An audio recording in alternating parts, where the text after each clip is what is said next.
Dr. Jason J. Campbell, and I want to thank you for taking the time to watch my videos. This video marks the beginning of a new lecture series into race and ethnicity in the U.S. The context of the entire lecture series is going to be within the United States of America, so I'll be specifically using my examples and contextualizing all the theory within the context of ethnical relations and race relations within the United States of America. I want it to be a contemporary discussion, but not contemporary in the sense of 2013, contemporary within the sense of an understanding of the conditions that led to a lot of our contemporary social conflict in terms of race relations and race conflict. Obviously, race in the United States of America is something that isn't really discussed a lot in the public. It's something that we all live with in the States. We all recognize the effects of race. The idea in this lecture series is rather simple, is to understand the underlying factors influencing race relations in the U.S., understand some of the underlying influences that facilitate the aggression and the tension between races. I'm not going to make any prescriptive claims, it's not about sort of kumbaya as much as it is a systemic understanding of the conditions that led to our current race relations in the U.S. With that, the notes, as you know, and if you don't know, if this is the first video that you're watching from me, the notes are accessible by clicking the link in the description field. It'll take you to the PDF. I'm currently in the process of finalizing well, actually, by the time this video goes up, it'll be final. So the notes are final. I'm working on finalizing the notes today, and this video will be posted Friday, or whatever day that is. But by the time you're watching this now, the notes will be final, so don't worry about it. So the notes are finalized now. For me, I'm still working on it, but by the time you're watching this video, it'll be finalized. So just, download the notes, use it to supplement your readings, your understandings. I'm going to be using multiple sources. A lot of the analysis is coming from the Cornell West Reader, so I'll be pulling a lot of information from that. It was a very good guide in helping me construct the lecture series. I'm eyeballing my coffee. So I have my coffee in hand, I have my notes, I have my marker, I have a whiteboard, I got on my tie. It's time to get started. So, let's begin.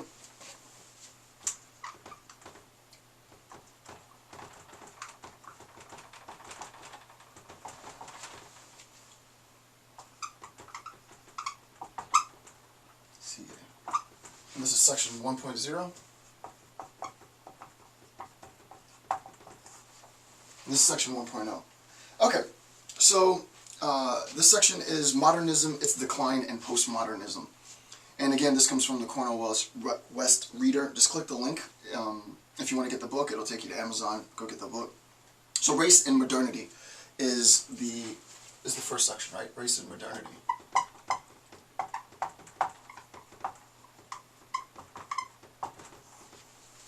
And the question is, what do we mean by modernity? When we're referring to modernity, I use Cornel West. I use his account of modernity. I think it was a good account. So by modernity, we are in part referring to those discourses that, quote, rest upon a conception of truth and knowledge governed by an ideal value-free subject, engaging in observing, comparing, ordering, and measuring in order to arrive at evidence sufficient to make a valid inference. Right, so let's stop there. This is a scientific method, right?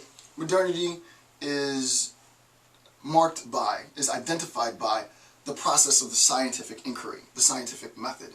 The individual subject is capable of observing and experiencing the external world, and based on his or her relationship with the world, is able to arrive at value-free judgments of the world. It's not dogmatic, it's critical, it's cynical, it's skeptical, it's pragmatic, right? This is the dawn of modernity, right? This is how, and we all understand this, right? As academics, we are those individuals who are perpetually seeking to, right? As social scientists or hard physical scientists, we're perpetually seeking to understand more of our world.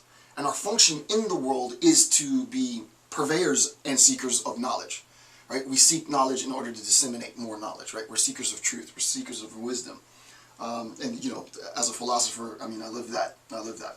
So, measuring in order to arrive at evidence sufficient to make valid inferences, confirm speculative hypotheses, deduce error-proof conclusions, and verify true representations of reality.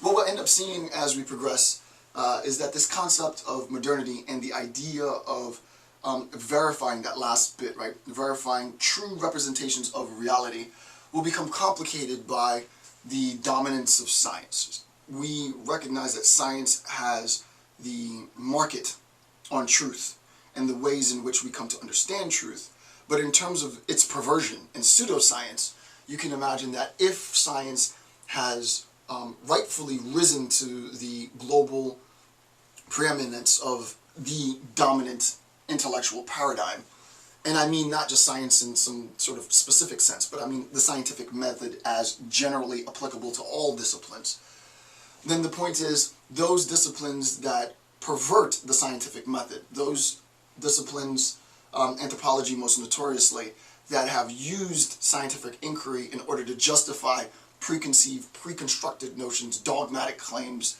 that have foregone the method of validation and verification. You can see why race and racism couldn't be perpetrated via science, via a perversion of the scientific method. And we're going to see throughout the lecture series how, unfortunately, science has been in an old era. It'd be much, much more difficult to do this now. But in a foregone era, how science has been manipulated, has been used and misused in order to perpetuate dominance of race, dominance of class, dominance of dominance. in terms of race theory, though, obviously how it has been manipulated in order to legitimize and justify the dehumanization of others, primarily minority groups. One quick caveat. I want to try and make this as diverse as possible, but lots of the readings, just to let you know now, when I talk about race and ethnic relations in America, because it's my series and there's only so much I can do given everything that I'm doing, a lot of the examples are going to be contextualized within the African American experience. It's not to leave out the Hispanic experience or the Asian experience or the Native American experience, but there's only so much that I can do. So a lot of the discourse, just as an initial caveat, sort of a disclaimer, is going to be contextualized within the African American experience. So let me continue. So this is going to be number 1 on page 1. So European modernity was constituted during, quote, the Age of Enlightenment, from the Glorious Revolution in England to the tumultuous French Revolution. We contextualize the Age of Enlightenment, obviously, I'm not going to do a history class, within these enormous social revolts globally, right? These social revolts transformed the structure of power globally, and a lot of the motivation for it was undergirded by, I'm not sure if it's girded or undergirded, I'm not really sure, I have to sort of check that. I think it's girded by, I don't think you can undergird, but was girded by, was supported by, was bolstered by the benefits of scientific inquiry. Scientific inquiry allowed us to understand more of our world, and the effects of that understanding didn't just materialize in terms of what we were able to produce and what we were able to manipulate, what we were able to construct. The benefits of scientific inquiry and the benefits of scientific investigation influenced how we related to each other socially. So that as we progressed, as we developed a more complex, a more in-depth acumen for scientific methodology, that increased, more complex acumen influenced our social relations, and thus the subjugation of oppressed people became that much more difficult, because we recognized that the old narrative legitimizing and justifying the subjugation of others, the subjugation of self, wouldn't do. It wouldn't be strong enough. It wouldn't pass muster in an era where science was showing us more and more of the complexities of our universe, and thus the complexities of our social relations. So number 2, so that's the first part, right? So when we think about modernity, contextualize it within the scope of the advances of scientific enlightenment. Number 2, the transatlantic slave trade was the ignoble origins of Western modernity and the criminal foundations of American democracy. So as he loves to be called Brother West, so I'll shout out to Brother West. Brother West, I'm paying you homage, sir. I'm paying you homage. I'm not sure if you're going to see this, but shout out to you. I met him, very cool dude, and he deserves to have some homage paid to him, so shout out to him. But this is true, right? The transatlantic slave trade, the Middle Passage primarily, was the ignoble origins of Western modernity. So that the foundations for all of the progresses made in economic development, global capital, the rise of the U.S. dominance in the world, the transition of global power from England to the U.S. was built on slave power. It was through slave power, primarily African American or African at the time, enslavement, that the U.S. economic global dominance was itself established. And it's critically important to acknowledge that fact, right? In terms of race relations in the United States of America, we need to be honest in the discourse. We need not to skirt the truth of our origins. What I want the viewer, you, to recognize is that we shouldn't shun the truth. It's through a re-investigation of our origins, right, nationally, the narrative that defines us. Remember, this is contextualized within the United States, right? The narrative that defines us, that unites us, the story of our beginning. If we lie about that origin, if we lie about our relationships with the Native Americans and the destruction of, and the genocide of the Native indigenous population, if we lie about the exploitation of the continent of Africa for the economic benefit of United States national prowess and power, then we do a disservice to the truth and the complexity of who we are. We were that. We used to be those people, but now we're something else, right? So that the idea is not to paint a picture in which we were always the most moral, the most just, but to try and articulate a true representation, true is always in quotes, right? A true representation of our narrative, which included advances gained from British and European scientific enlightenment, right? America, the bastard child of Europe, left mom and dad's, left sort of the hen, left the nest, left Europe, found a new world, founded the new world, quote unquote, we recognize the natives were here, and established our roots and became the new power. That narrative of the United States of America, that narrative of our ability to leave what was already established and create something roughly out of nothing, cannot be told without the exploitation of the continent of Africa and the destruction of native peoples. It has to be part of the narrative. Number 3, the paradox, and this is a quote from Brother West, African slaves sit at the center of the grand epoch of equality, liberty, and fraternity, a center often concealed by modern myths of progression and liberation. It is precisely in this era, right, and we're talking anywhere from very, very late 15th century, I'll probably say 16th century, until about the end of the 18th century, right? We're in that era where you think about what's happening.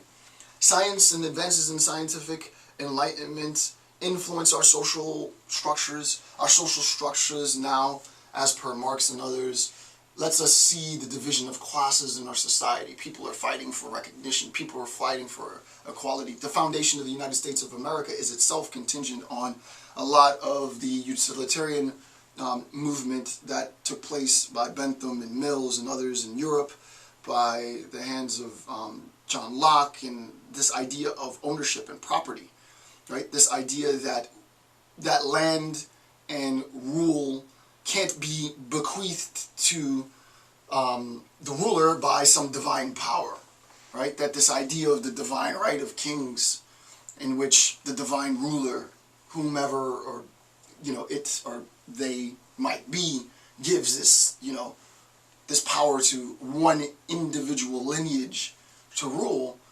No, we have a different narrative in terms of the narrative that is the United States of America, and as we'll see later, more of it. I'll sort of flesh out the narrative slowly. The idea is we set out with the idea that the combination of work and effort, and this is via Locke, given a few provisos, yield us owning property, which means that I don't have to live on the land of the Lord. I don't have to live on the land of those who have more power than me. I can have my own, right? And this idea is very provocative. But what ends up happening for the slave? While everyone is thinking about equality, and while everyone is thinking about forging out and claiming ownership for themselves, all of these social advances occur in simultaneous concert with the mass exploitation and extraction of slave labor, right? And there is a sense in which we, those of privilege, those of white skin, and Portuguese and Spanish skin, and not you, the African, have these entitlements, because you, the African, aren't like we are, right? And there's any number of justifications that could be used for that. You could attach a justification to deny humanity of others to the church, right? And you can think about how that narrative might be justified, right? In order to be recognized as an individual, you have to have a soul, but to have a soul, you have to be a Christian. These savage pagans aren't Christians, therefore these savage pagans have no soul, and thus, insofar as they don't have a soul, they're not human beings, so we can enslave them. So you move on. Or you can just be, a big bully and say, they have what we want, and we have more might, and insofar as we evoke might makes right, we take what they have. If they want to keep it, they have to fight for it, but we have technological upper hand, and as such, we dominate. But you have to recognize that in this context, it's not just the English, it's the Portuguese, it's the Spanish, it's the French, it's everybody. It's the entire globe attempting to dominate the continent of Africa. It would be one thing if it was just a nation, versing various nations in various aspects. Obviously, we recognize that the countries in Africa were artificially subdivided in an attempt to legitimize colonies and conquests, obviously.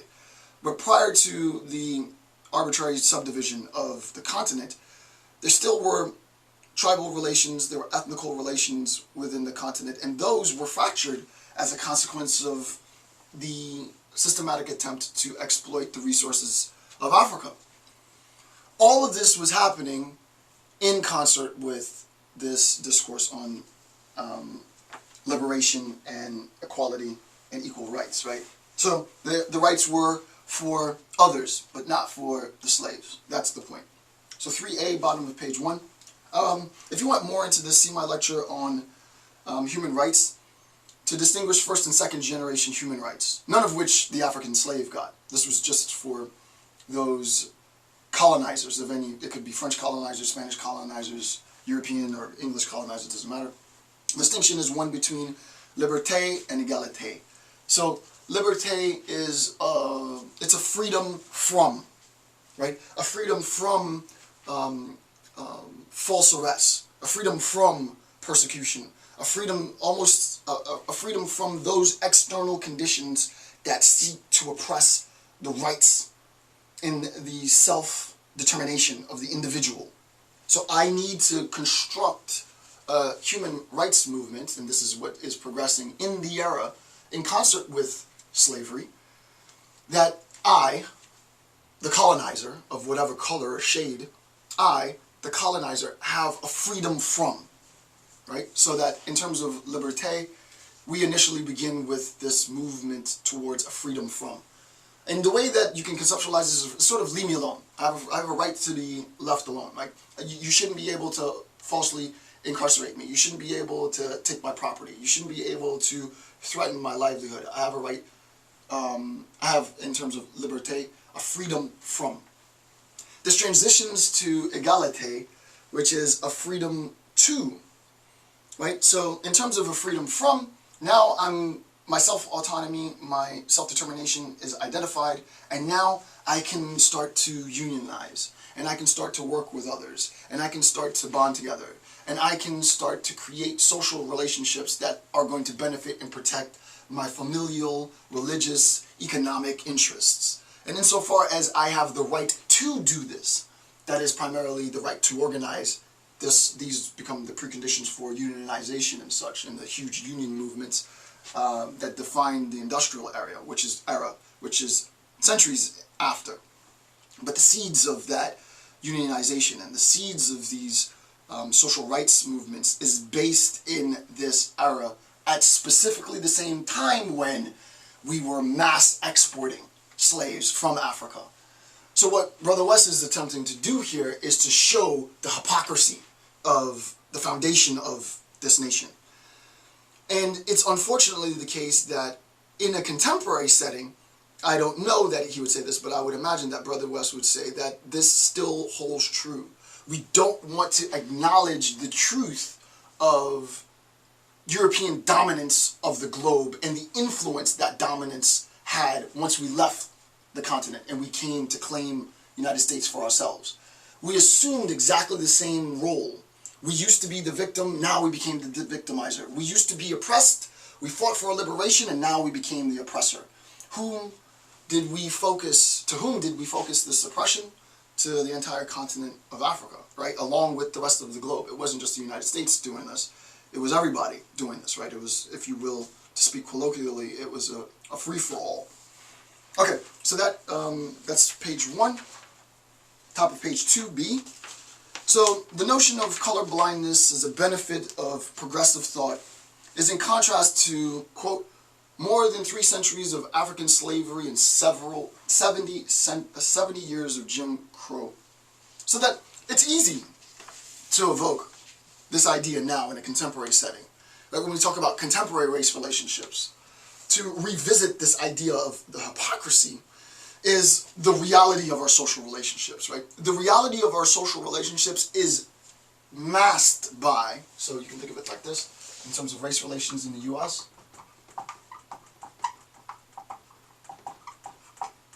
right? And I mean contemporary race relationships in the U.S., we have the reality of our race relations, and then we have the sort of representation.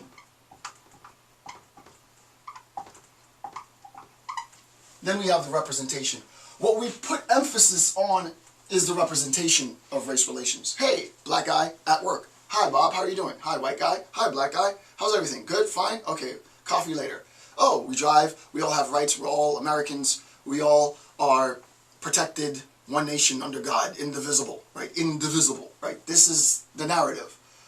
And that is the representation of any number of social structures that seek to unite us as Americans. But what is the reality of our race relationships? The reality of our race relationships, according to Brother West, and I actually agree with him on this point, is that it is grounded in hypocrisy, right? So one aspect of this reality is the groundedness in G-R-O-U, grounded in hypocrisy. We are the people who exterminated the indigenous population, forcefully enslaved a continent and exported their slave labor in order to establish ourselves as the new dominant economic and military power, which we were successful in doing, forcefully pulling the reins of power from Britain, and at the same time we talk about our indivisibility, right? We talk about our sense of national identity as being equal for all. But clearly we're not talking about equality for all. Clearly we're not talking about equality for the slave laborers and the slaves who are populating and serving as the engine and the vehicle for economic power and might and military might that is fueling this new nation. It's equality for us, not them. The idea is, until we address that fundamental hypocrisy, until we address the fact that slave labor, the black female body, the exploitation of black male power, strength, physical, muscular strength, was a means to establish American dominance and preeminence, we still, today, 2014, are living hypocritically. Because we want to say that, no, we are centuries removed from that era, and insofar as we're centuries removed from that era, everything is equal now. And the truth of the matter is that's false. That's false. So we need to establish, recognize, we need to atone. You know, you don't want to say the word reparation because that gets people nervous. But there do need to be, and I'm not saying economic reparations, but there has to be an acknowledgement of, and I'm not saying that this hasn't occurred, but there has to be collectively an acknowledgement of the atrocities that befell both the native peoples and the peoples of Africa in the formation of our United States national identity and our narrative, so that in our contemporary relationships, we can forego those hypocritical relationships and the denialism that is inherent in undermining the true struggle of a people. Right? The best way to further debase and dehumanize an individual is to scoff at their disadvantage. Right? To act as though their disadvantage really isn't legitimate, that it isn't real. Your disadvantage is a product of your laziness, or your disadvantage is a product of your slothfulness or your intellectual incapacity. But your disadvantage isn't a product of social structure. Your disadvantage isn't a product of our relationships and our social relationships and our economic relationships or accessibility to educational opportunity. No, your disadvantages are your own. What we need to recognize is the hypocrisy in blaming collective groups, primarily African Americans, for their disadvantage when their disadvantage was structurally designed to let them be, us, me, be disadvantaged. Until we can do that, until we as a nation can say, no, there have been routinely systemic structures in place to disadvantage, designed to disadvantage members of the African American community, then we'll be returning to this lecture series year after year after year after year after year. This nation was built on the blood and exploitation of African slaves, and that needs to be acknowledged. Once we do that, we can at least move forward and progress. And I think everybody recognizes that. And now that I think about it, if I have my, let me write real quick. I do want to do a little bit about white guilt, so I'll write that on here.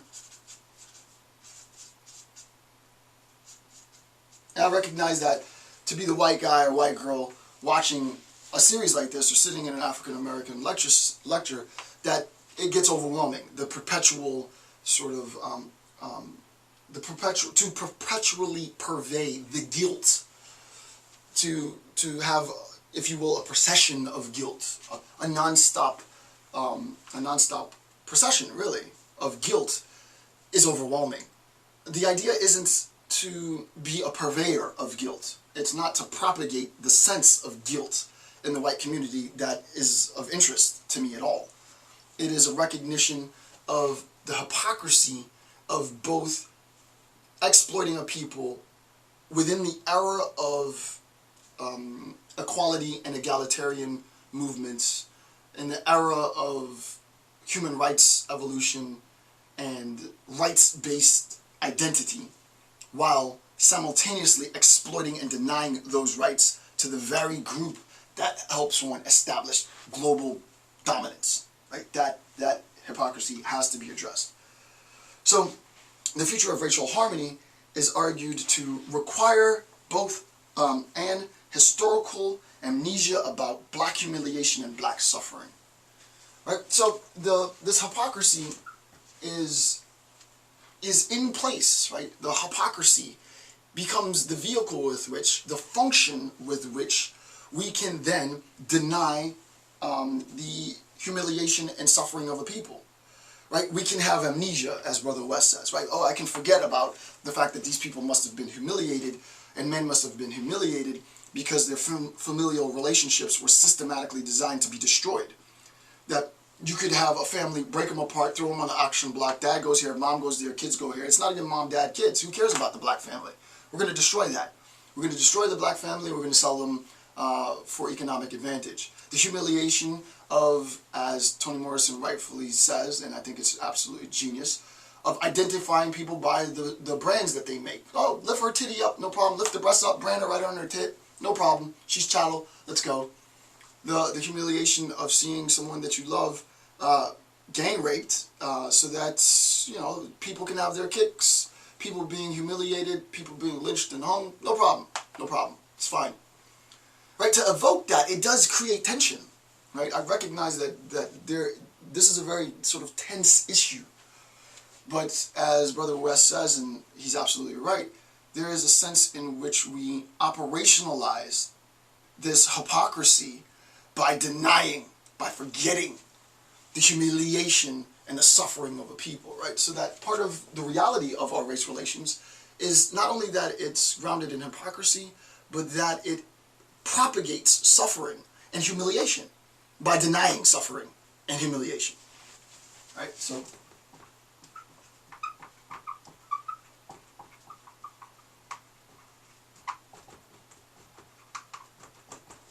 it propagates suffering and humiliation by denying it. If I deny the suffering, if I deny the disenfranchisement, if I deny the humiliation of a people, then I create a condition in which I can continue to propagate that suffering, that humiliation, that disenfranchisement. And this becomes problematic, right? This is the context with which the black identity, the black subjective identity is grounded, and that tension, that perpetual external gaze in the Sartrean sense, this external objectified gaze of the national community. And I'll explain this later. And shout out to one of my students who always says, "You get ahead of yourself, Dr. Campbell. You always say you explain it later," and but I can't explain it now. The idea is, his name's Mo, so Mo, you might watch this. Shout out to you, because I'll get to this, hopefully. I will get to this later. But this external objectified gaze of the other creates a condition in which you're not only stressed by those systems that have been designed to keep one disenfranchised from power, from economic ability and social mobility, but it's compounded by the perpetual gaze. That might manifest now in the ghetto in terms of police surveillance. The gaze might manifest in terms of surveillance technologies. It might manifest now, it does manifest in terms of surveillance. It does manifest in terms of police profiling. It does manifest in terms of disproportionality with respect to incarceration rates. This gaze is always there, compounded by the already existing social structures that seek to deny and forget the humiliation and suffering of the community. So very, very critically important.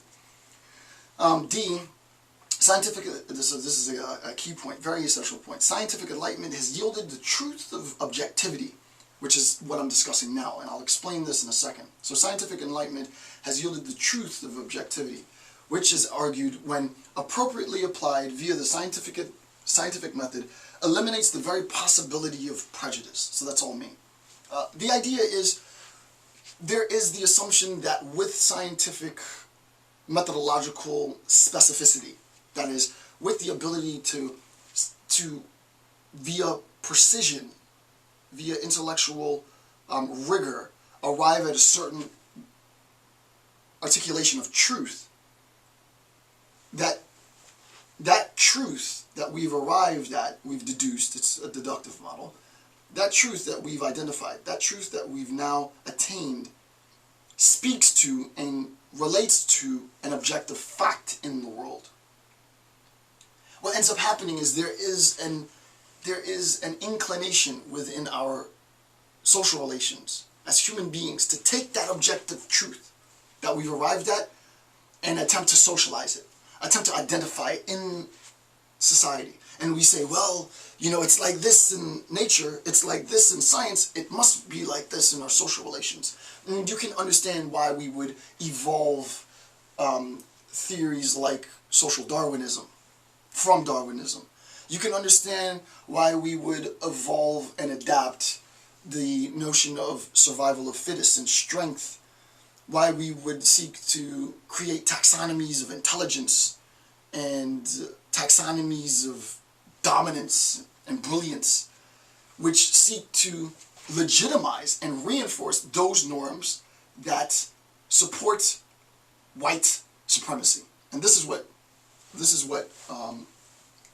West is going to say, right? These norms are strengthened by the truths, in quotes again, of science, but it isn't so much that there's a truth, right? It's that there has been a perversion of the scientific method. It's pseudoscience now. We look back and all scientists deny these facts. Contemporary scientists apologize. They already have for the abuses of the scientific method by their forefathers, because scientific method was perverted in order to legitimize the belief that one was dominant, that there was a biological basis for the docility of a group, right? To be he's in fact docile, he's in fact friendly, he's in fact not an agitator, an aggressor, a fighter. He or she or this group is in fact trainable and tameable. And insofar as this narrative occurs, we recognize that the entire community, that is the African American community, the slave population, that the entire community then is othered. It is placed in a subordinated role to the dominant hegemonic force. Okay. So West writes, quote, "As Gadamer has noted, this monopoly on truth entails a prejudice against prejudice." I think this is a really important point. And this still relates to the reality of race relations in contemporary U.S. Society. And it's the prejudice against prejudice. It's the prejudice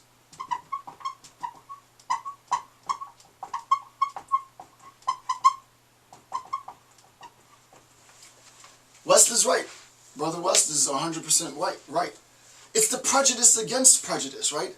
Now we evoke the word colorblind, or we evoke the word that is most notoriously associated with number 3, the race card. Right? The race card is a prejudice against prejudice. Oh, I'm being called a racist. Someone is saying that what I said was racist. I'm not being racist.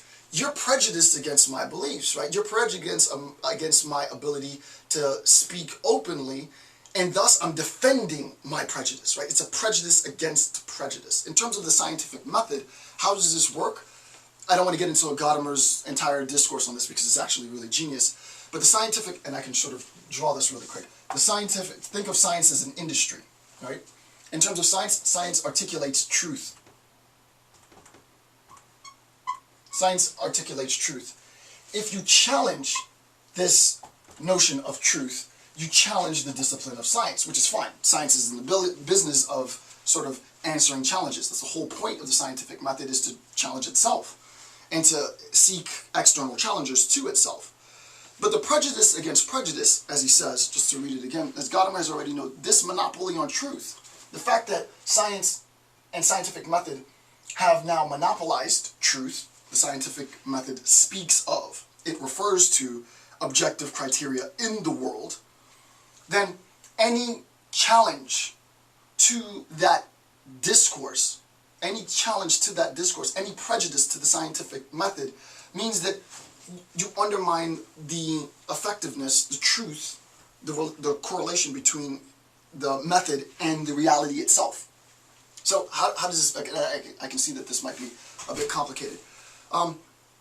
Another way to say this is you lose the opportunity, you lose the ability to be prejudiced if the grounds for your objective criteria necessitates truth. If the method that I'm using via science necessitates some truth of reality, then that truth of reality is true. It's monopolized. It's a monopolization on truth.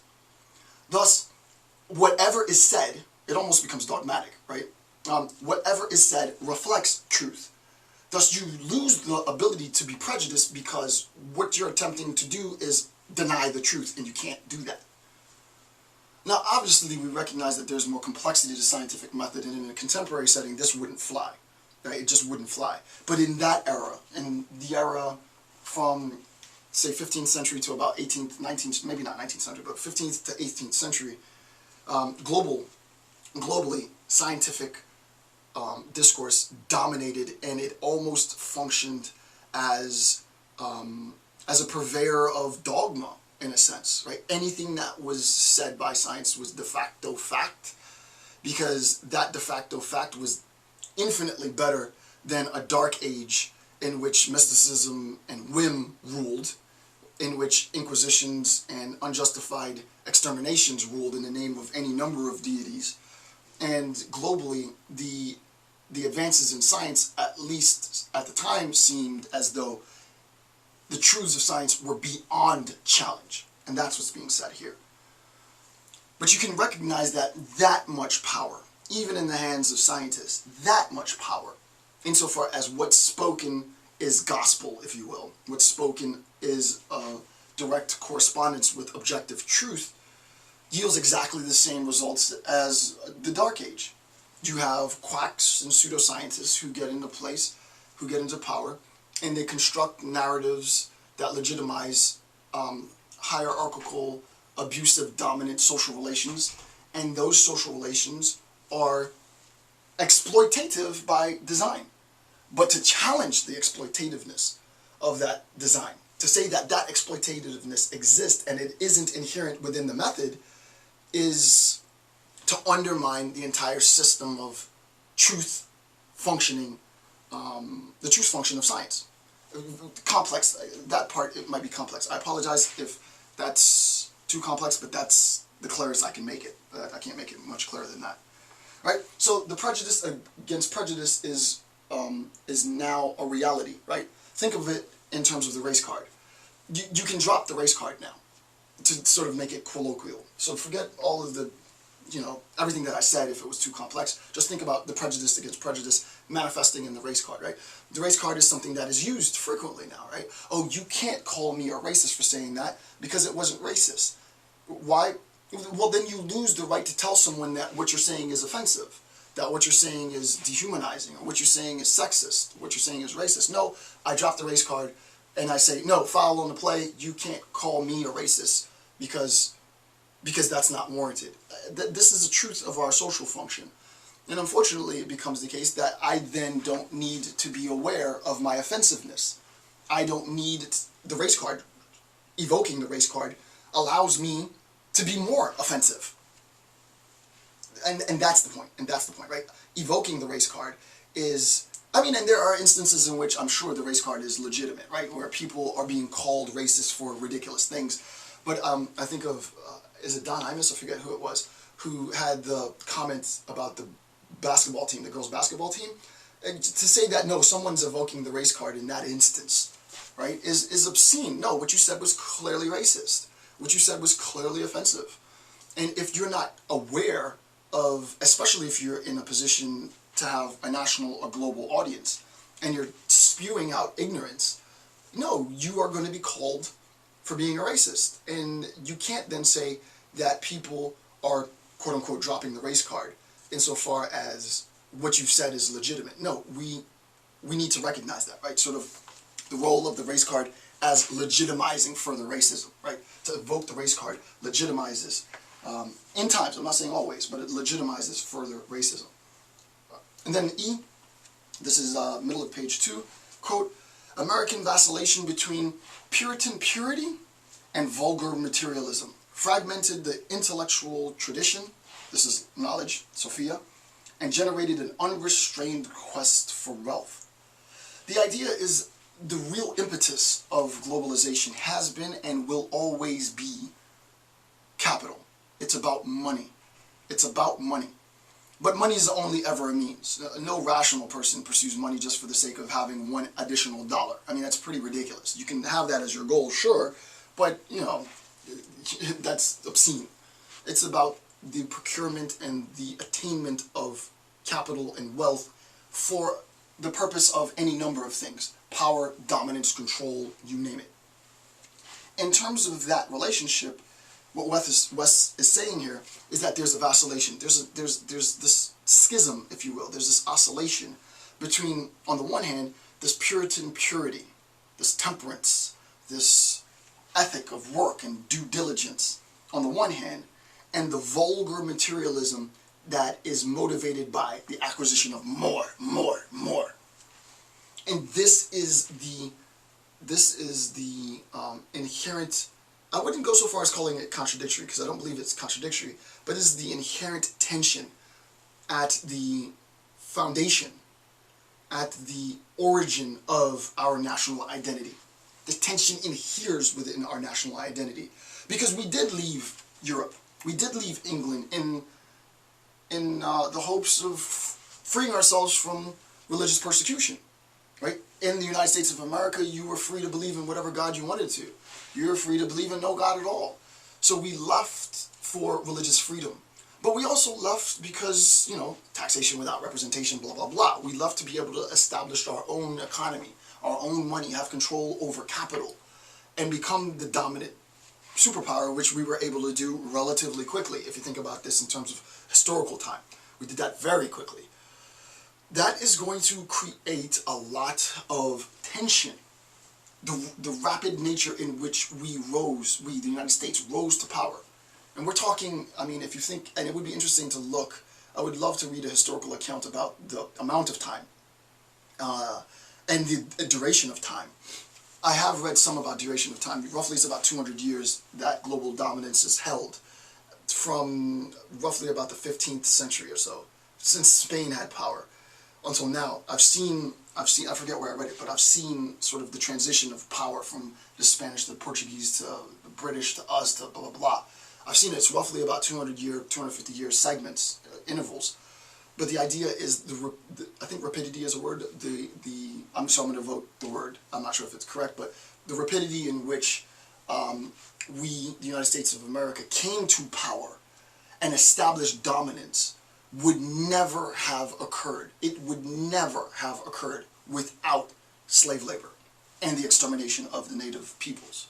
So that with respect to the puritanical religious aspect, I wouldn't say it's contradictory, but there's an inherent tension, right? The same puritanical religious beliefs, which I don't want to get into all that, to be honest with you now, but the same puritanical religious beliefs that were the impetus for us striking out and forging our own path was the same system that was used to dehumanize, subjugate, and exploit different peoples, different diasporas of minority groups globally. So that, I wouldn't say contradiction, but that tension still persists in our discourse on race, right? Number 4, slavery became an exclusively black and white affair. Hence the role of the racialization of slavery. It's important to recognize, and of course we know that there were attempts to enslave native peoples and that didn't work. Then there were attempts to enslave, poor white peoples, and that didn't work. There was a resilience within a physical and intellectual, sort of, not intellectual in terms of brilliance, but intellectual in terms of the ability to, spiritedness, if you will, not to be broken, within the slave population, within the African diaspora, which made, quote unquote, them suitable and the best selected for enslavement. So the idea, it became black and white. Slavery became racialized, so that the racialization of slavery meant that when we talk about slavery, we talk about black. When we talk about slavery, we talk about African. When we talk about slavery, we talk about African American. That racialization of slavery, the idea that to evoke a discourse, to talk about, to foster a discourse on slavery, is to foster a discourse on race. It's important to recognize that, right? So that is operatively functional in all of our discourses on slavery, and it's still problematic. Why? Because in a contemporary setting, and this will apply to the reality of the tension, the inherent tension in race relations in the U.S., is that it becomes difficult to then separate or move beyond the discourse of race as an African American, as a black American. It becomes difficult to move beyond that. I don't classify myself as African American, I classify myself as black American. But African American or black American doesn't matter. The idea is, actually I classify myself as an American. We'll get to that later. But to move beyond that discourse on race is difficult because that discourse on race is a discourse on slavery. So to talk about race, right, in the United States, to talk about race is to talk about slavery. And to talk about slavery is to talk about race. Thus, when you talk about the African American experience, when you talk about black people in the United States of America, that discourse is itself rooted and wedded to slave discourse. And you can imagine how disenfranchising that is. Because no matter what you do, right, no matter what you, I think Richard Pryor says this, right, he has a joke, where he says, yeah, I'm still a nigger. I'm a PhD nigger, I'm a MD nigger, I'm still a nigger at the end of the day. Now, I know that's offensive. It's supposed to be offensive, but the idea is you're still chattel. You're still, there is a sense in which no matter what you do, your identity is still wedded to that narrative. And the idea becomes, and our obligation socially, collectively becomes, how do we tell, we acknowledge, right, we acknowledge the hypocrisy of that era, where everyone had rights except for the slaves. We recognize that slave labor helped the United States of America become the dominant global nation in the world, right? We are the dominant superpower. But not have that rootedness to slavery undermine or dehumanize the contemporary race relations. How do we do that? And this is something that qualitative methodologists might be able to conceptualize new discourses on. There's any number of things in terms of historicity, in terms of revisionist movements. I'm not going to get into all of that stuff because there's quite a bit of literature out there. But between historicity and revisionism, there is and should be and continually need to be new modes of revisiting that past narrative and using the narrative rather than a tool to oppress, using that narrative as a tool to empower. So you might begin the narrative, revisionist narrative of slave labor and black identity, contemporary American black identity as despite, first word, despite the fact that African Americans now are ... That's a revisionist approach, right? Just those simple words, right? Despite the fact that, or despite the oppression of ... Right? Despite all of these obstacles, despite all of these social structures designed to eliminate, eradicate, oppress, break the African slave, the African mind, the black slave, the black mind, African Americans, blacks, have still contributed to this country with the utmost patriotism, with the utmost loyalty, despite the institution that exploits their labor, their mind, their ability. African Americans and blacks are still contributing. Similarly with Hispanics, similarly with Asian Americans, Native Americans and such. That's the way in which we revise this narrative. And this is the reality, right? This is the reality. Then lastly, number 5, we have a little bit more, we have quite a bit more. Number 5, white supremacist, I talked about this before, right? White supremacist ideology then is built on the assumption that, and here's a direct quote, quote, the New World African enter-European modernity, modernity is belonging to the European, cast as disposable pieces of property, right? You, the African slave, don't enter modernity as a co-creator of modernity. Enter modernity as one who is deserving of a freedom from, a freedom to, human rights, rights-based recognition. No, you enter modernity, the African slave, as property, as chattel, as commodifiable bits of chattel slavery subject to the arbitrary acts of violent punishment and vicious put-down. And this is a critically important point. The inability to recognize the humanity, the subjective identity, the potential for empathic social connectedness with the African American community, with the black community, with the slave population at the time, yields an apathetic social basis for relation. the relationship is inherently apathetic. I'm disinterested in the plight of those people. It wouldn't even be those people. I'm disinterested in we don't think about stepping on an ant when we walk by. I mean, I do, but it's just sort of weird. But, you know, you don't think about what's under your feet. They're under my feet. If they get stepped on, they get stepped on. Right? We become apathetic to the suffering and the plight of others. Why? Because they're not like me. Okay, so I'm going to pause there and then continue with the decline of European modernity and continue through this section. So I'm going to pause here and then come back in a minute. Okay, we're going to continue with the decline of European modernity.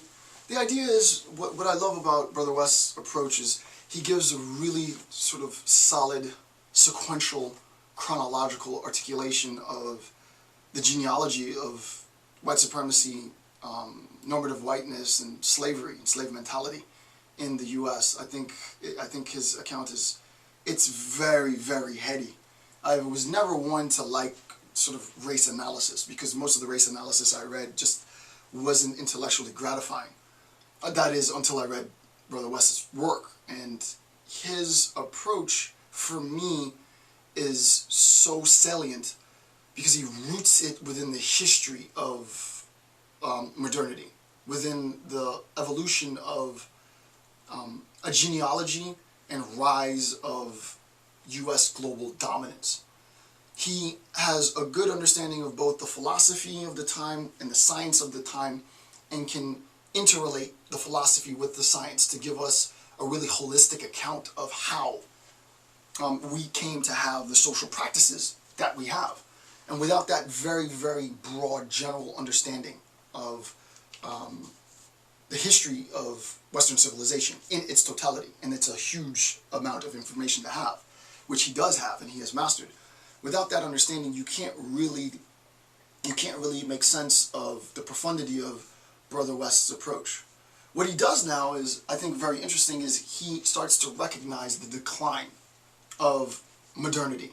Now, I'm not going to go into this specifically because other bits that I've read of him, and of course my lecture series, my 60-hour, 70-hour lecture series on Nietzsche, the decline of, what's the section? The decline of European modernity is intimately wedded to a nihilistic discourse. Nietzsche writes about this in its totality.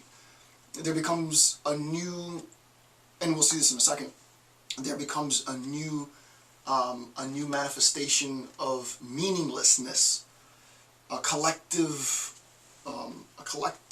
nihilism within Europe as a consequence of scientific enlightenment, and I'm going to discuss that in a second. So, decline of European modernity, bottom of page 2. This period was thus well disposed toward apocalyptic, crisis-centered views of history, which stressed shock, the violation of expected continuities, and a deep sense of futility. The modernist elements signifies nihilism. It signifies nihilism. Now, I've done 60 hours on just this point. Bullet point 2, I did 60. I should have probably linked my Nietzsche lecture series, but who the hell is going to watch 60 hours worth of lecture? It's obscene. So I'll give you the quick and tidy. And shout out to Brother West again for just pure genius. The idea is this, right? And Cornel West is right. There is a sense in which we understand the ramifications, the side effect of science. You have to be willing to recognize that science is a very powerful thing. Scientific methodology, I mean, I wouldn't be who I am without science. I am who I am because of science and the scientific methodology, right? The ability to think logically, to think critically, the ability to deduce, to prescribe behavior, to anticipate behavior even before it's manifested. The ability to split atoms and control the world and make lasers, all of that. There's no denying science is dope. Science is dope. But that dopeness of science comes with a really bitter side effect. And the side effect to that pill, that is science, is a complete destruction of faith. It's a complete reluctance to believe in the afterlife. The only thing that matters, the only thing that exists is now, is this life, is this world. is this temporary mortality. That's it. Nothing else exists. So all the myths and narratives, all of the spooky, mystical beliefs, not disrespecting anybody's religious beliefs, I'm keeping it general, but all of the mysticism of that foregone era where we lived in the clouds, or we lived in the belly of the earth in hell, or we did some transcendental blah, blah, blah, has all been dispelled because of science. Science has eradicated that. That's absurd. This is mystical, fanciful, allegorical, metaphorical language. We need to speak the language of truth. Look at what we were able to do because of this understanding of truth. Great, great, that's good. Now what's the side effect of it? Well, what the hell's the point of all of this then? Well, what are we doing? I mean, there's nothing after this? How did I get here? Wait a second, how did all this begin?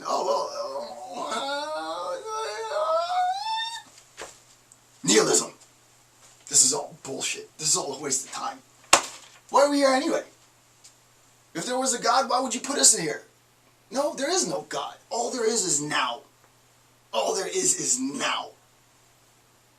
And that nihilism sets in. It's really now or never. It's just about doing it now, because there is no future. There is no afterlife. This is it. Any meaning that you create has to be in and of itself. But at the time, they never made that last leap, right? They never made that leap to meaning. They just, Europe collectively just got caught in its nihilism and implodes. And modernity now has the bitter, bitter, bitter scientific side effect, which is, yeah, science does really cool stuff. Yeah, it is increasing human longevity. Yeah, it is benefiting our social relationships. But in the end, this is all we got, and that sucks. So we sulk. We sulk for a century. We sulk from 1871 to 1950, according to Brother West. We sulk. And rightfully so. Trust me, if you follow that rabbit hole, you follow that path, you're going to become nihilistic. You better believe it. And when it sets into your brain that all of this is for naught, you better be built for it. It's a tough pill to swallow. But, fortunately, as Brother West articulates, we got over it. We got over it. How did we do that? We got over it by moving to a postmodern era. An era after the advances of scientific enlightenment and after the nihilism, the bitter side effect of science. We finally got over the side effects. We finally regrouped. And what we're doing now, in a postmodern sense, is making sense of the facts and the ability of scientific, deductive, inferential, intuitive reason, logic, math, and the recognition that our social structures need to make sense despite the fact that there is no God. Despite the fact, as Nietzsche says, that God is dead. Despite the fact there is nothing else, there's still something to live for. That's what we need to do. And that is the only damn game in town. Right? That's the only game in town. Now, granted, I'm not saying that this isn't an anti-religious, I'm not trying to get into any of that. I have no interest in doing theology at all. So it's not even my field to be doing, so I don't want to sort of bring that discourse up. But the idea is, with respect to what Brother West is writing, this postmodern movement needs to be conceptualized within the history of Western tradition and Western philosophy, and Cornel West does it well. He does it superbly. Hopefully I'm giving his analysis new life, because I'm the next generation. So, number one, the demythologization of science. So you can recognize that, yeah, one way in which we reinvestigate, one way in which we revise via a revisionist narrative. It's not just a revisionist historical narrative. We can do a revisionist narrative with respect to the presuppositions that we have about science and the dominance and the truths of science. So we're going to revise our beliefs in science. So, Brother West writes, quote, the demythologization of science raises the possibility, plurality of epistemic authorities, plural. It's not just science. It isn't just to say that we have a sole source of truth in the world, and that sole beacon of light is science. No, science is one of many truths. Scientific method might reign supreme in all of these various disciplines, But social science now becomes a beacon of truth. Science becomes a beacon of truth, and on and on and on. We have authorities, plural, of knowledge. Thus, the reason why you have a nihilistic collapse, it's sort of like sort of financial investments. People say, though I've heard, I'm not a financial investor, they say you need to diversify your portfolio, don't put all your money in one basket. If you put all of our epistemic knowledge in the basket of science, and you get the bitter side effect of science that there is no afterlife, there is nothing, and this is it, and you weren't prepared for that, everything implodes because science can't address that need, and you better believe it's a need, that human need to have belief in more, in something else. We need to believe this as human beings. Science can't give us a narrative for that. Since science cannot and will never be able to give us a narrative for that, without that narrative, without that soothing balm, science collapses, because irrespective of all the things that it can do, irrespective of all the products that it can generate, irrespective of the longevity of our life, if the collective population doesn't have that balm, then they're going to lose faith in science. And thus, no matter what it's able to produce, it's meaningless. So there has to be different modes of collective authority, epistemic authority. So we have narratives, and we have folk writers, and we have singers, and we have entertainers, and we have academics, and we have many repositories of knowledge, where one might say, in a contemporary sense, in a postmodern sense, science reigns supreme. However, it's better for science to reign supreme than for science in a modern era to reign exclusively. The difference is now there is a diaspora of intellectual repositories of information, which is a little bit too technical, but it's true. And I think that's better. A diversification of epistemological accessibility. Many different ways to get to know stuff, not just through science. Thus, if that balm in science isn't there and your belief in science weakens a bit, there are any number of disciplines that can fortify and keep us from arriving at nihilism. This is going to be a primarily United States advantage. As far as I'm concerned, and Brother West doesn't say this, this is me moving on from West, this is one of the main reasons why the United States of America is still a dominant superpower, because Europe experienced nihilism and Europe collapsed. Because of that experience, it was because of that European nihilism that the United States recognized the diversification of epistemic accessibility, to be technical, and why science now is one of many disciplines that pervades truth. It's going to be far more difficult for there to be a collective American nihilism. Maybe there might be economic nihilism. We might lose faith in the market. We might lose faith in economics to an extent. But even this is rebounding now. I mean, it's rebounding rapidly. So that the idea is we are more resilient, right? Our social dynamics, and this is actually way more complicated than I thought it was going to be. Now think about it. Holy crap. So consider yourself blessed. This is quite the gem. But we are, and I usually don't get this deep in my public lectures, but we are more resilient, that is the United States, conceptually, than Europe had ever been, or maybe even could ever be, because we gained the insight from their weakness, right? We gained the advantages from European nihilism. So number two, the despair of modern paganism during the European modernist period has degenerated into various forms of cynicism, fatalism, hedonism, narcissism, which reveals the dead end to which modern paganism has come.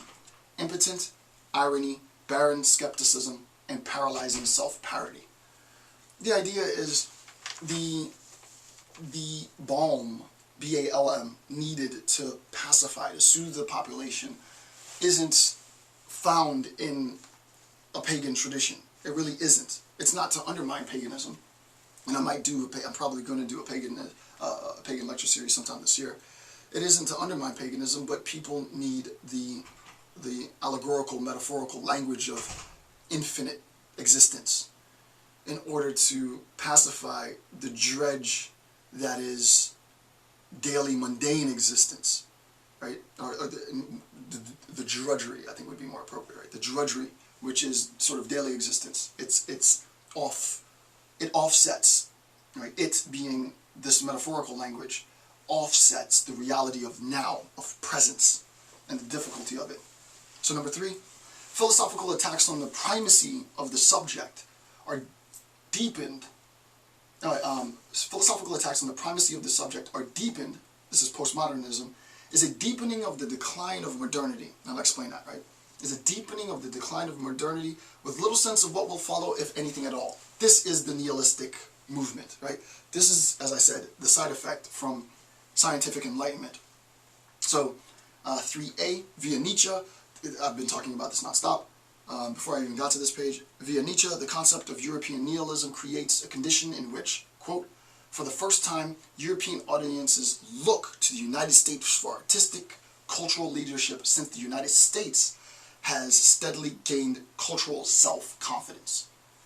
You can think of the tension that adolescents have.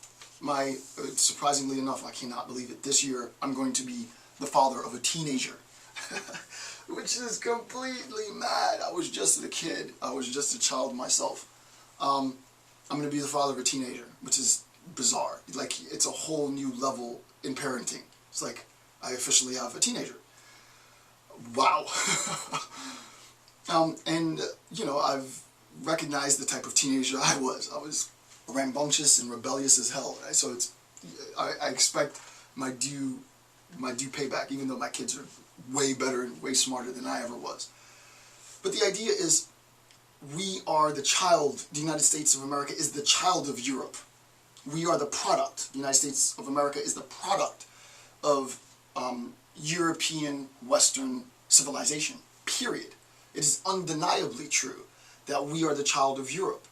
And there is a sense in which, as any family would experience tensions between the patriarch and matriarch and the child, there is a sense that I want to be free from mom and dad. I want to be free from the way you live your life, from your rules, from your order, from your establishment. I want to forge out on my own and be myself. That naivete, however, is complicated by the reality of the world, the brutality of the world. The child goes out, pissed off with mom and dad, goes out into the world and gets slapped around quite a bit and realizes how toxic and how violent and how brutal the world is. And then comes home a little bit like, Mom and Dad, I wasn't quite ready for that, all right? They get fortification, then they go out and they finally strike out on themselves. This is the story of the United States of America.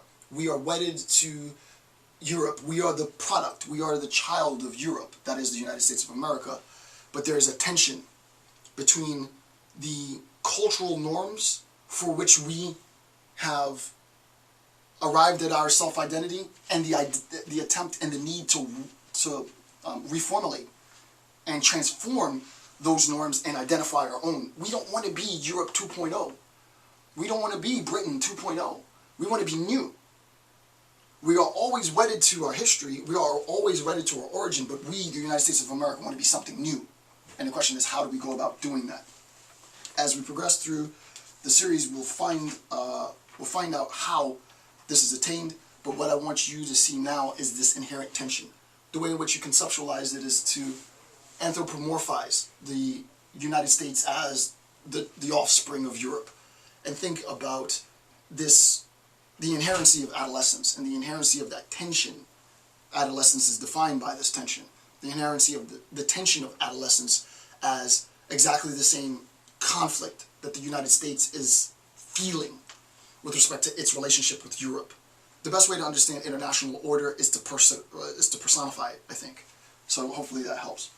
So 3b, the solidification of Americana and exportable, and probably Americana as, I should say as, not and, Americana as exportable. We need to think of how we export the culture of America. How do we export American culture? And that exportation of American culture is Americana. Okay, so conceptual foundations for American society, middle of page 3. American society as, quote, an alienated, intensely self-conscious and deeply anxiety-ridden society, which still holds true. America is, for good or bad, extremely aesthetically interested with beauty, right? We are a very, very vain culture. We're a culture of elegance and beauty, and maybe not so much elegance, but definitely beauty, right? American culture, probably one of the key markers of who we are is we want to be beautiful, right? We want to, I mean, that it's true. But insofar as beauty becomes one of the goals to life as a consequence of the death of God, which I know a lot of people are going to hate that. And I don't mean it facetiously or sort of, you know, menially in terms of just, you know, physical beauty. I mean aesthetical beauty. That aesthetics becomes the new church, right? And its manifestation as anything. It could be any number of things. Media, movies, cinema, art, music. Insofar as aesthetics and aesthetical relations. And I'm already doing a lecture series, which I'll return to this year as well, on aesthetics.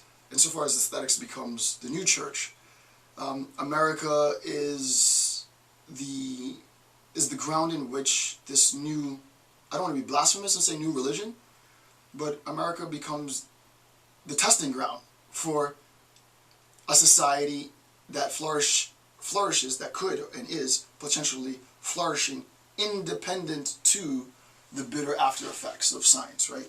So despite the fact that we know what we know, despite the fact that we recognize the real futility and meaninglessness otherwise of this existence, we're still thriving, we're still flourishing. Why? Because we have beauty, we have art, we have music, we have aesthetics. It's keenly important. It's not incidental that I already initiated a rather lengthy discussion into aesthetics, but I'm not going to go into that complexity here. But the problem with aesthetics, of course, and the greatest book ever written to the side effects of aesthetics, of course we leave the church because science has risen to power. We quote-unquote leave science, or we relegate science to maybe a back burner. It's operationally functional, but it doesn't help bomb the realities of our daily existence. So we push science into the back burner a bit because otherwise we collapse into meaninglessness and futility. We replace that with aesthetics. But the truth of aesthetics, however, is what? The death of Dorian Gray. That we age and we wrinkle and we gray and we fall victim to death and slow to the point of silence. Right? Yeah. So it's about our work. It's about this, because through my work, through the vanity of my work, I'll be immortalized. Yeah. Yeah. So Dorian Gray dope is like top 5 best books ever written, right? That's the new dilemma. The new dilemma is how to preserve beauty forever, how to be beautiful forever. And without work, then it's ugly and it's muddy. But if you can capture your aesthetical abilities in text and image and footage and this and whatever vehicle, you have at least the specter of the immortal there. And that's the new balm. And that's as good as it gets. It's a bitter, bitter pill to swallow. I know you thought you were going to watch a lecture series on race. And you are watching a lecture series on race. But this is West. This isn't me. This is West. This is West. It's West through me. So this is West and me. But the idea is, you know, I'm not creating this out of nothing. This is important to understand. Why? Because we will return later to that primacy of aesthetical beauty to recognize that my black skin is about as ugly as it gets. That these tattoos, these scars, is about as ugly as it gets.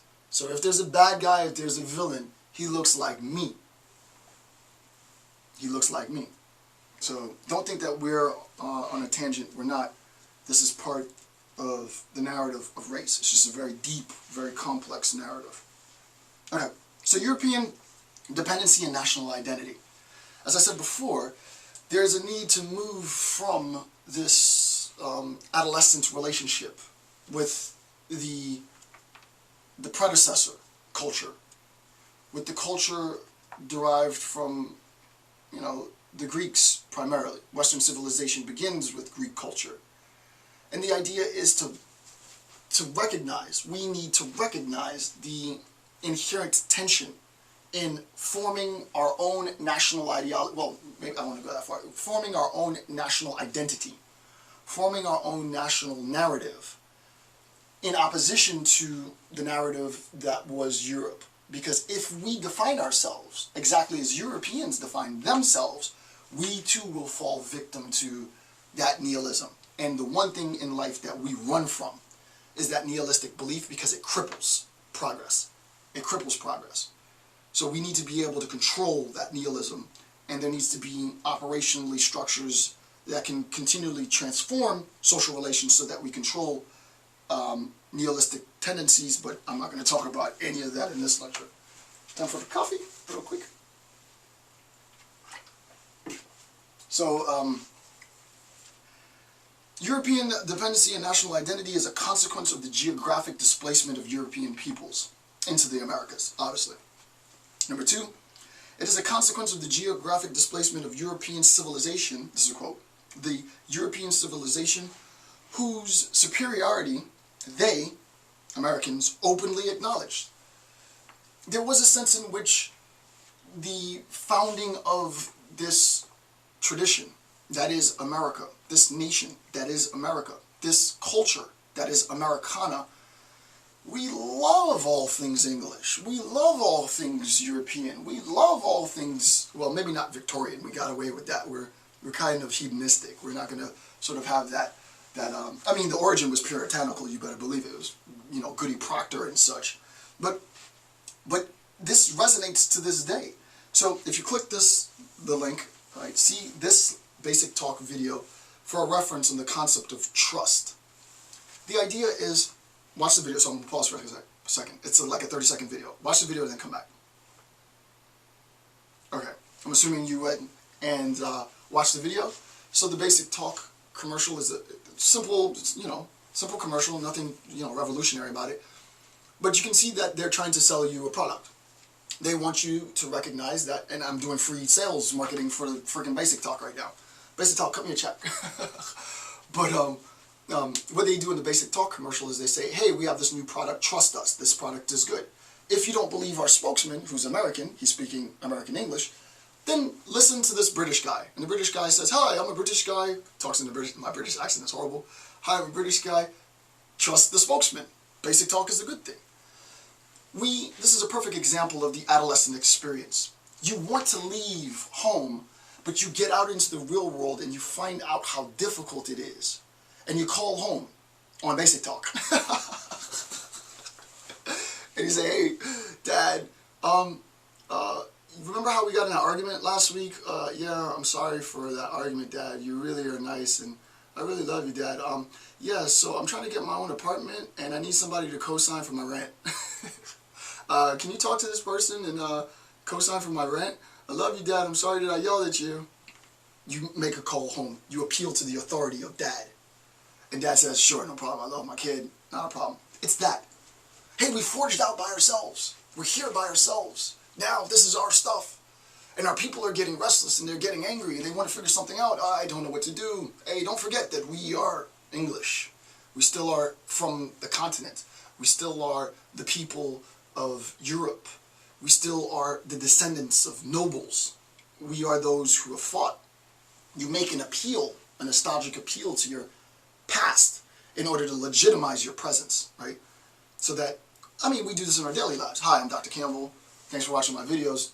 I'm Thug Life. I'm not really Thug Life, but, I wanted to look the part after seeing the beauty of Tupac Shakur and just his amazing aesthetical presence. It was not homoerotic. Maybe it is homoerotic in a sense, but you just looked at Tupac, you're like, this is beauty. I pierced my nose. My head used to be shaved. I got tattoos. I loved his aesthetic. He was impeccably beautiful as a man, and and I'm not gay, but he was a beautiful man. His beauty transcended just sort of sexual appeal. It was something for which it became archetypical in a Jungian sense. It was something for which I wanted to attain that look.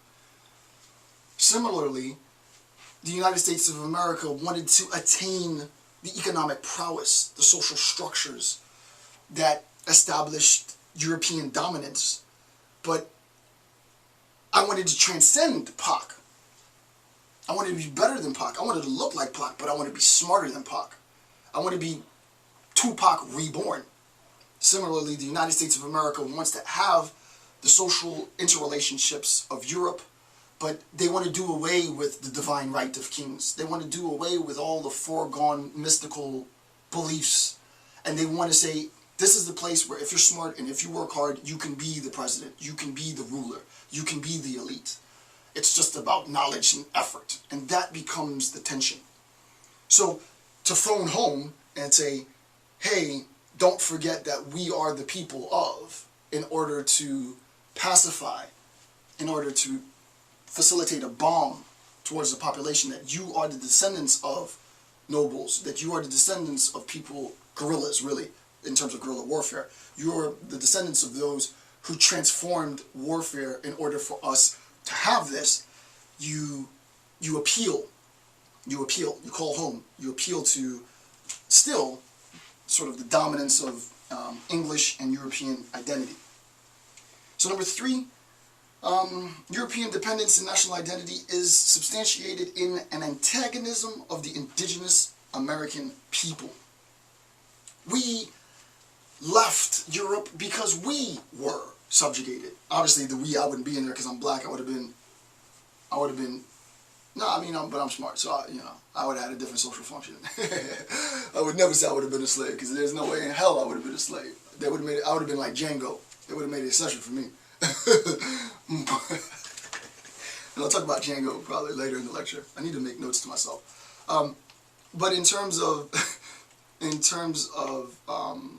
the indigenous American population, what did we do? We were the victims, we became the victimizers. We were the oppressed, we became the oppressors. We became the killers and the exploiters. And that is a fact of our social relationships. This is precisely why I have sort of theoretical problems with a Fourierian approach in terms of, or even a Marxist approach in terms of any state of affairs which manifests, even in theory, in egalitarian global order, egalitarian ethnical or racial relations. There's always going to be, for good or bad, antagonisms between the races, between ethnicities. The idea is to mitigate it as best as possible, to control it, which is precisely why there is established political power, to control the relationships between races so that we unify under national identity rather than ethnical identity. If you want more information on that, just watch my lecture series. It's like 24, 23 hours on national and ethnical relations. You can get a more complex understanding of sort of that social relation. Here, I'm not going to discuss it at all. So number 4, European dependency and national identity. All of this, 1 through 3, created a keen sense of isolation. And what Brother West wants to identify in this is that isolation, right? It's like, wow, we struck out on our own. And we have a new frontier now, and we need to be able to become the narrators of our own narrative. Right? We can't simply appeal to European identity. We can't appeal to Greek identity. We can't appeal to English identity. We have to become the narrators of our own national identity, American identity. And it's important to recognize that part of that identity is wedded to the hypocrisy. That is the exploitation of African peoples and the extermination of native peoples as a consequence of articulating the condition for which we can even begin the narrative, that is America, itself rests on the extermination and the enslavement of millions of people. Okay, so lastly then, at the bottom of page 3 and top of page 4, and that will end this first section, European independence and the emerging unified national identity. So we see why we're wed. right? I think the example of me having to, you're arguing with mom and dad, but you still need to phone home in order to get some money. You still need to phone home in order to get your bills paid. You're kind of independent, but you're not. I do like the new healthcare law that extends, I think it extends coverage for your child up until 26. Basically, think about how old 26 is. You're still it takes a while to really, really, really be able to live independently. It's not, I think it's genius, right? It takes a while to be able to say, no, I can take care of my own health. So 26 is a long time, if you think about that, right? But the truth of the matter is, it's just about right when you start to think independently and be able to function and take care of yourself. There is a sense in which we are dependent on European norms and customs, but there comes a point at which we have to become autonomous. American identity needs to function independent to European and British identity. And this is, I'm going to read on the next page a quote that explains this. So, very bottom of page 3, number 1. In his famous lecture of 1837, the American scholar Emerson portrayed Europe as the symbol of a dead past. And this is the nail in the coffin for me. I think this is the nail in the coffin. There's a recognition that, hey, we need to forge our own narrative. We need to garner our own respect, our own identity, independent to Europe. We need a national identity that is exclusively ours. And we need to basically leave home for good. Not just leave home in terms of in the United States, and this is for an American audience. So not just leave home at 18, but leave home at 18 and then get our own health insurance at 27, right? Really be by yourself. So, I mean, that's ghetto, but you get the idea. The world is nothing. This is top of page 4, which will end the section. The world is nothing. The man is all. In yourself is the law of all nature. In yourself slumbers the whole of reason. It is for you to know all. It is for you to dare all. Mr. President and gentlemen, this confidence in the unsearched might of man, I like that tone, the unsearched might of man, belongs by all motives, by all prophecies, by all preparation, to the American scholar. We have listened too long to the courtly muses of Europe. I mean, ugh. We got courtly, obviously this is a play on monarchy, right? This is a play on divine right. We have, Americans, have listened too long to the courtly muses of Europe. That's done with. Now it's us. We're no longer going to look back to Europe for our national identity. We're looking forward. I mean, this is just superbly well written. We have listened too long to the courtly muses of Europe.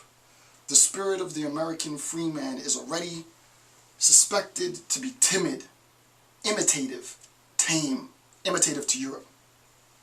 Public and private avarice make the air we breathe thick and fat.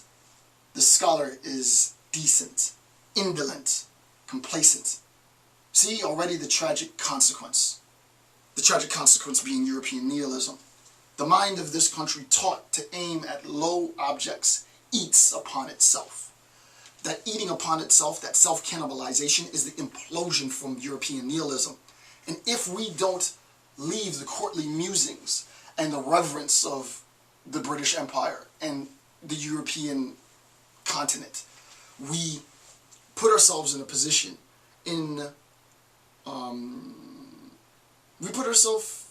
the position of imploding, like they did, right? So this is a foreshadowing, if you will. It's the point in the narrative where the protagonist needs to recognize that there is no going back, right?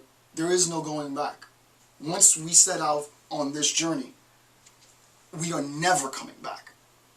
And that's the story of American national identity. So, in terms of race relations and ethnical relations in the U.S., we're going to talk about race. We're going to talk about ethnicity, but we're also going to talk about sort of American national identity, what it means to be American, what it means to have this identification. It's important that you recognize, and shout out to Brother West for doing it so just splendidly, it's important that you recognize that we can't conceptualize some of the contradictions in the reality of race relations in the U.S. without situating American national identity within the history of Western tradition. So with that, I want to thank you for taking the time to watch my videos. I'm Dr. Jason J. Campbell. Have a good day.